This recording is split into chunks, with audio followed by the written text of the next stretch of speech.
Well, Haryana has seen one horror after another unfolding over the last few days. The gang rape and murder of a 20-year-old woman whose body was mutilated by her attackers beyond recognition has shaken the nation. The case is eerily similar to Nirbhaya's, and yet this horrific crime took place only days after the Supreme Court upheld the death penalty for Nirbhaya's rapists. The death penalty clearly not acting as a deterrent here.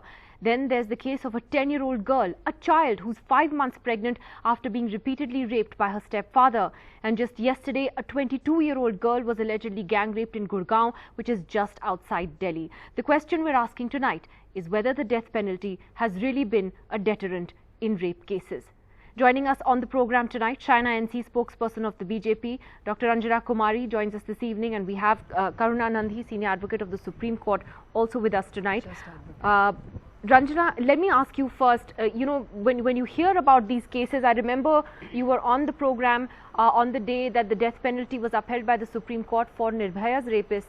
When you hear just days later of a case which is similar and such brutality that was committed on this 20-year-old, what does it make you think? Do you believe that those who did this crime were listening to what the Supreme Court was saying?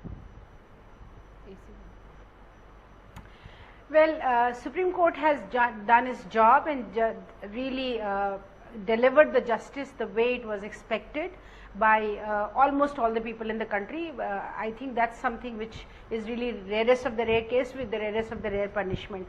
But when you are looking at what happened in Haryana and what is happening in rest of the country, Nidhi, we have to draw conclusions not in such haste.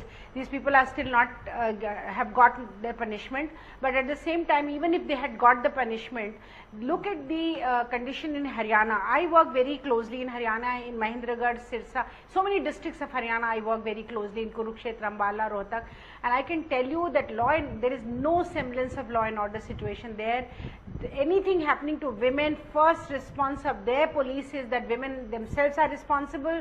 If she has, the girl disappeared from 9th and 12th, her body was found. The police did not do anything because normally they believe that she must have eloped with someone. So these are the kind of, insensitive policing, without a robust policing system, without good law enforcement, without this government really looking into all the cases of rape that is happening in Haryana in serious manner. How many cases have you seen going through any kind of judgment in Haryana? So let us not talk about one Nirbhaya, one judgment, and say that this is going to really act as a deterrent to all these predators, savages who are at large.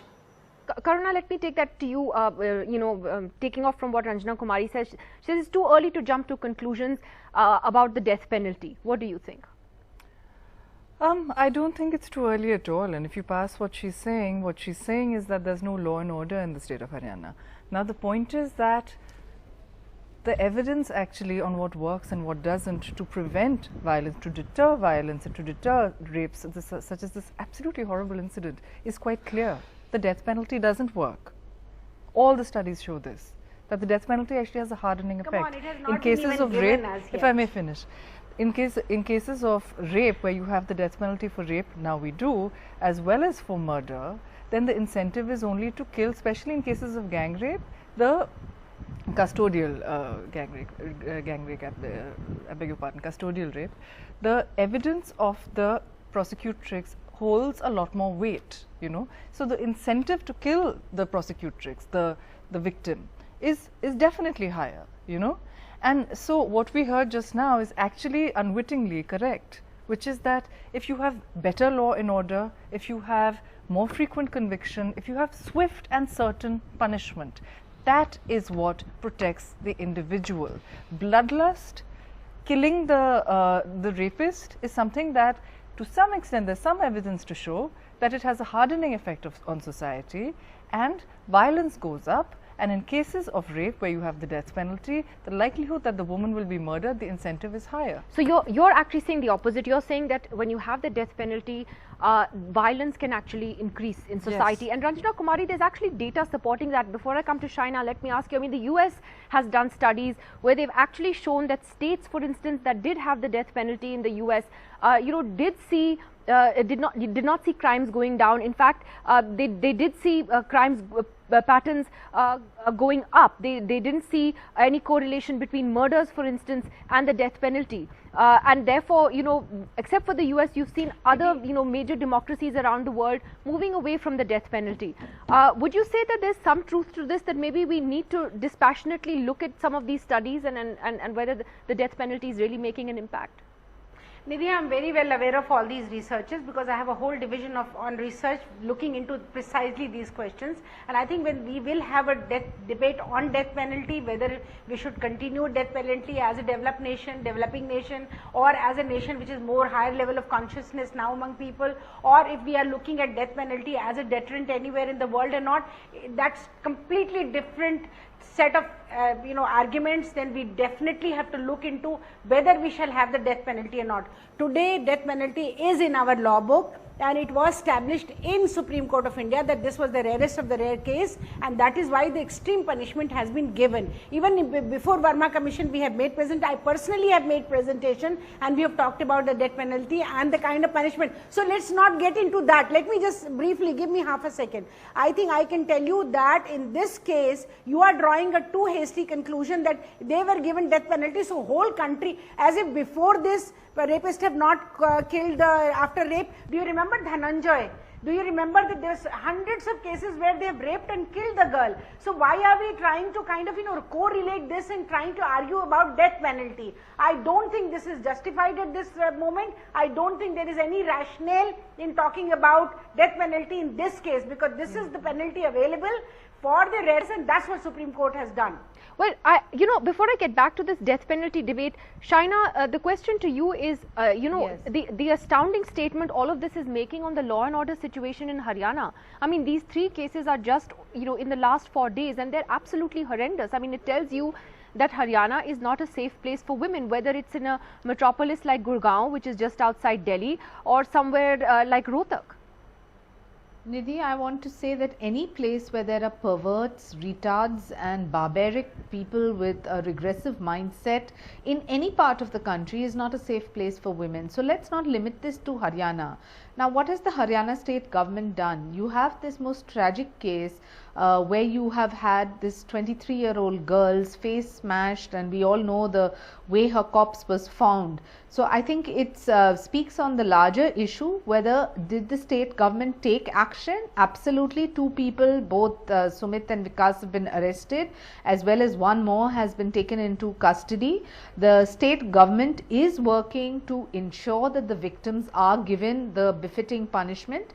You asked whether this is the rarest of rare. I would like to say on record, even if it's not the rarest of rare, the fact that this dastardly act was committed in Haryana, they should be hung to death, and that will be the plea that we all have as women across the country, from not just the state of Haryana but any place that this kind of an act.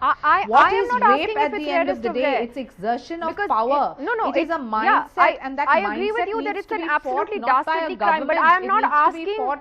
I am not asking if it's rarest of rare. My question simply is, because it comes so soon after the Supreme Court's order, Shaina, on the Nirbhaya case. I mean, there the death penalty was upheld, and I think a lot of people came out and said, well, this is going to make people think twice about committing a crime like this. But I'm only asking whether it is going to be an effective deterrent, even if it is in our law books, which it is. Is the death penalty really going to effectively stop people from committing the crime? Shaina first. Depends. Ranjana, 1 second. I want to say it depends on who the perpetrator of crime is. If he is an absolute retard who has lost his mind, any kind of deterrent will be questionable. But if it is somebody who is sitting on the fence, it will be a deterrent. Do remember, Nidhi, that last year when there was that Nepalese resident who was raped in Haryana, the verdict was given out through a fast-track court in 1 year to be hung to death. The fact that we are working in a direction to act that there is fear of law is one aspect, but the larger point is, what do you do about a regressive mindset that needs to be fought collectively, irrespective of cultural backgrounds and boundaries and state boundaries, Karuna wants to come in on that point. Bound by a certain kind of parameter of who's ruling and who's not. What are we doing about this mindset? And that mindset needs to start right from the family, going into education. Okay, Shaina, your point is well made. Your point is well made, right? But the point is that you brought up, you said two things that I will disagree with. One is that you spoke of retards when you spoke of people who commit rape. Let us be absolutely 100% clear that mental health and violence are two separate issues. When you look at rapists, 97% of rapists are actually husbands, you know. And in terms of when you look at attacks on women, a lot of them are very much in their sane minds, and they are just very, very violent people. You said something about mindsets being changed. I 100% agree with you. I also think, and perhaps you agree with me, that this is something that is a governmental responsibility. After I finish my next point, I would like to hear from you as a representative of the BJP, what the Haryana government is doing to change this mindset so that people are not attacked in the first place. Say something and secondly, what the central government is doing. As far as I know, it's very little.